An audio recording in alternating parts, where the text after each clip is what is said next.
Vanessa, this is the gym of the Auburn Community Center, and behind me here, this is the event called Celebrate 18. It's designed to celebrate those girls who have turned 18 and have aged out of the foster care system. So it's put on by an organization called Eileen in Callie's Place. That group, it educates and trains women who have aged out of the foster care system. But this is a celebration. Essentially, it's a birthday party for those who have turned 18.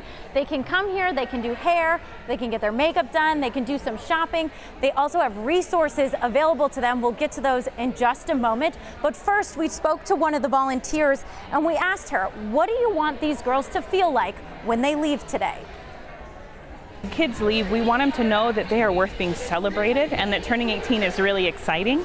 And regardless of what they choose for when they age out of the system, that they're not alone, that they belong, that there's people who are on their team and in their corner. So when you turn 18 and you age out of the foster care system, there's a big question. What's next?